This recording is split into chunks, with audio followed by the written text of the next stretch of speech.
Today we're in the depths of a dark basement talking monster fish. Today we're going to talk about redtail catfish and how you take care of them. These are two monster fish keepers. Dustin with Aquatic Guru. What's your name again? Ruby. Ruby. All right, so here's Dustin's pond. By the way, his channel is Aquatic Guru. Please subscribe. And these are his redtails.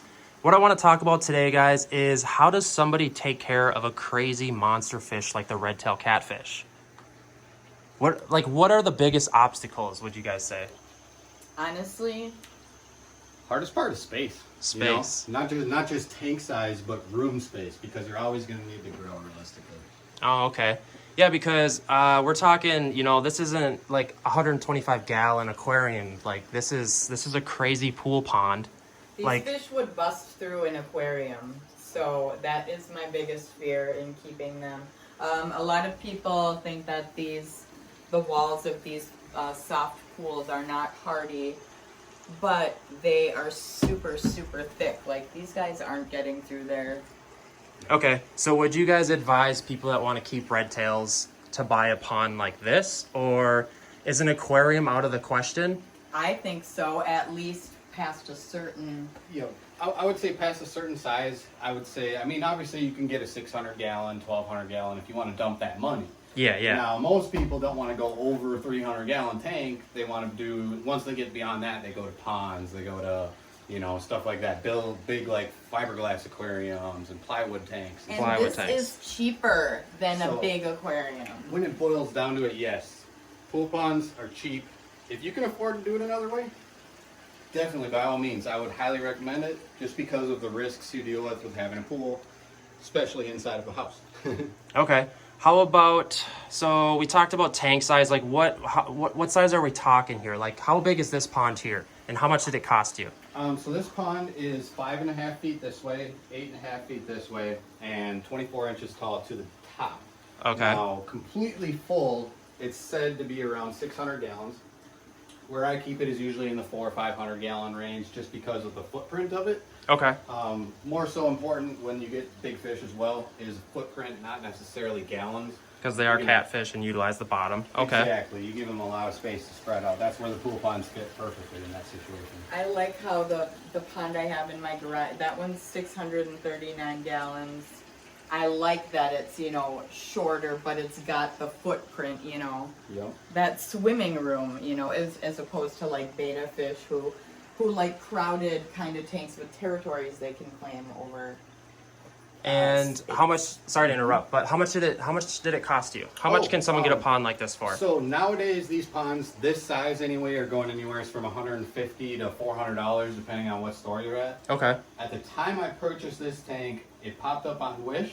Yep. I didn't believe it. I was like, $35. You're joking me. $35. I'm gonna take it. Yeah. I'm gonna try it. I'm gonna see what happens. It is an Intex, so it is the high quality ones that nowadays they're selling for $400. Wow. I got for $35 off Wish from Illinois, and it was shipped here in like 3 days. Wow. So I jumped on that situation as fast as I could. So they're $200 plus. I would say, yeah. Okay. Now, Okay. Depending on the store.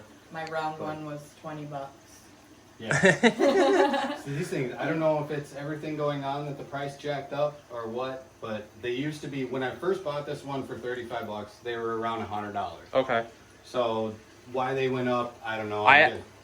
Sorry to interrupt again, but Yeah. I've honestly heard that there's a shortage of children's pools. So I kind of believe that that is also a reason. So I wanted to buy a backup like a month ago, and they're just all out of season for our area here in Minnesota. Oh, okay. Yeah, it's so I guess we get ourselves a pool pond or an aquarium that's extremely expensive. Maybe you want to spend $5,000 on an acrylic tank.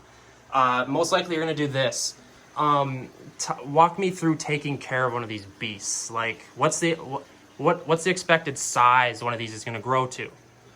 So the expected size you'll see a redtail, typically what I've seen in captivity is somewhere between 3.5 to 4.5 feet. Oh, okay. Maximum. Okay.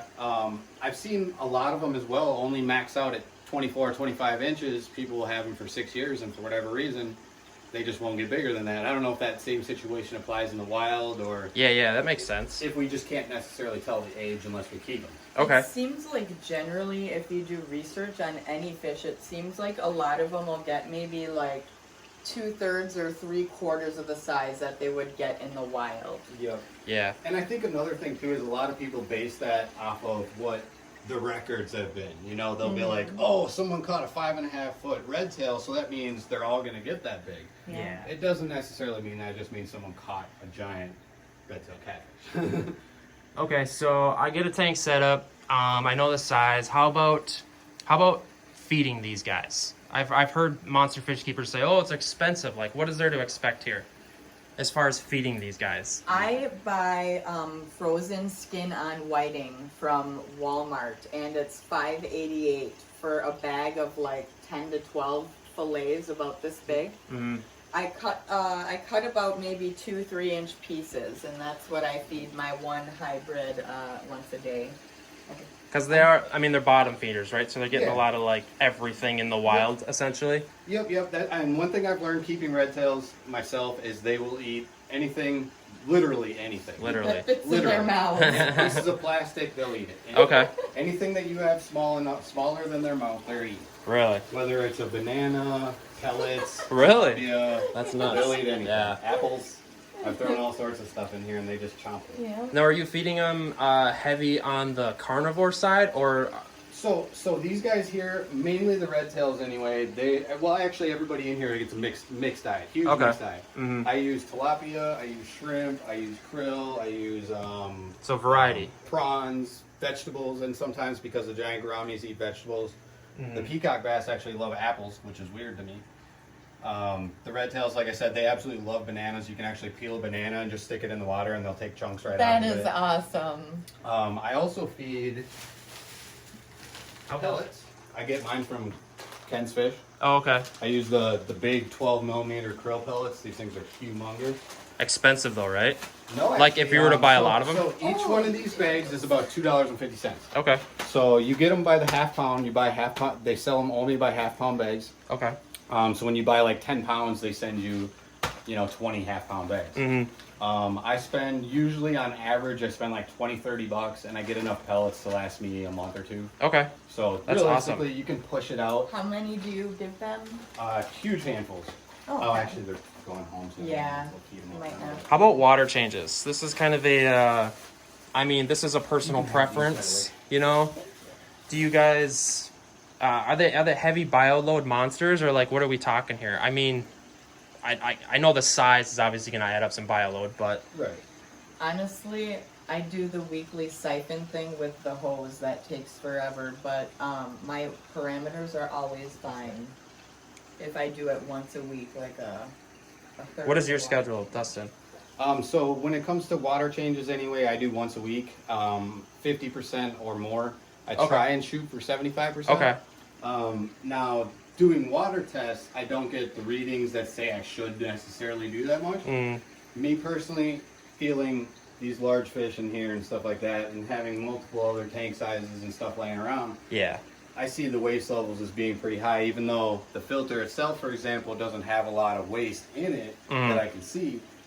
There is waste in the water regardless. I know redtail catfish especially, are pretty good at digesting their food. Most of their food gets digested internally, and then they mostly urinate more than make a mess. Okay. But yeah.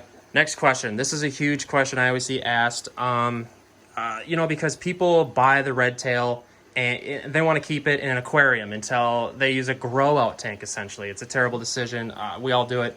What is the growth parameters at what we can expect? I've heard people say that they can grow like a foot in a year. In a, yeah. In a year, yeah. Like, that's pretty absurd. Super fast. What's expected? Do you guys know after like 2 years? I would say, so 2 years, yeah, I'd say about another foot or so, because being Thor, I got him when he was 3 inches 2 years ago. Mm-hmm. Right at this moment, he's going to measure around 23, 24 inches. Oh, okay. So he's definitely put on 2 feet in 2 years. I would say the average growth would be about 1 inch per month, give or take. Okay. Could obviously be more than that if you feed more. If you Yeah, feed yeah. less, smaller tanks, etc. will change that, but for the most part, I'd say 1 inch per year. Or Okay. inch per day, or even month. Wow. Okay. Murdered that. Well, I think we've covered a lot of it. How about water temp? Is that something? What is your set at? You said 72? 72? Yeah, I'd say around 72, 73. Okay. Obviously, most of these fish will do better a little bit warmer than that, but at the same time, you know, they do adapt to their surroundings and stuff like that. You can find peacock bass in various temperatures from 86 down to 65. Same with the red tails and stuff. So, I mean, they can kind of, you know, fluctuate more so than what I've noticed small fish doing. Yeah. Even with the dirtiness of the water, there's been times when I've gone on vacation and, you know, the water will come back and the water will just be nasty. But for whatever reason, I don't have the same issues with the monsters as I do with my small fish. Oh yeah, they're they're more tolerable to. Oh, those things could live in a can. You know, it's crazy. Well, yeah, I guess you know, it's always been personally scary to me to just like, I'm fascinated by the idea of owning a redtail catfish, but I'll be honest, it's always kind of scared me. But you know, I guess if you had a crazy setup like this, you know, and is this something that's long term? Like, could your red tails effectively be adults in here? Like, I mean, I wouldn't say necessarily this size. I would probably push it up to the bigger, like 15-inch round one if I had to. Okay. The metal frame. Yeah. Or the 15 foot. Yeah. Yep. I mean, you're only going up a couple $100 on the price, so it's not killer. It's a lot stronger than this pond is. So, you know, I mean, truthfully, you could definitely upgrade easily without. Yeah. How about filtration? Like, do I need a crazy filter with K1 media? Or could I run a canister on here? Like, does it have to be... I mean, I know you're kind of a filtration nut like I am, but could a canister filter keep up with monsters like this? I would say so, yeah, with proper water care and stuff like that. I mean, at least even if you just came in weekly and just cleaned out the filter, I think you'd be all right. Okay. You catch up with all the, you know, the biggest problem when you use a smaller filter with big fish like this is it clogs. Yeah. I've noticed that. The filters will actually physically clog to the point where there's no water coming through it. Oh, okay. So, you know, and that's a week or two at times too. It depends on what they eat on that weekly basis or whatnot. But okay. As far as is it mandatory? No, definitely not. Okay. Is it better? Absolutely. Absolutely.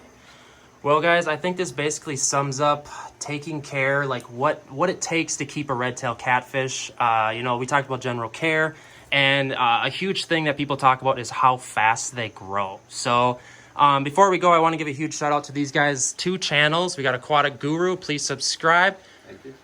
And Unorthodox Aquatics. I'm taking these guys home today. Yes, she actually is. I didn't say that. We'll probably do a separate video on that, so I didn't want to give it away, but that should get you excited to go check out her channel, because this craziness, these red tails are coming home with her. So Unorthodox fits her perfect. Guys, please leave a comment below what you think of redtail catfish. Have you ever thought of keeping them? Are you afraid of them? Do they grow too fast for you? Could you ever keep a pond like this? Like, this is as soon as you walk into this room, it's like any fish keeper is like utterly fascinated. You know, like the backdrop. Shout out to you, Dustin. Like, that's perfect. I love it. The greens pop. I've thought about doing ponds like this, and I always like crave having a substrate in there. Yeah. But I've come to the conclusion that with the darker substrate, you probably won't be able to see the fish as well. Yep. So it's like, I don't know. Let me know in the comment section what you guys would do.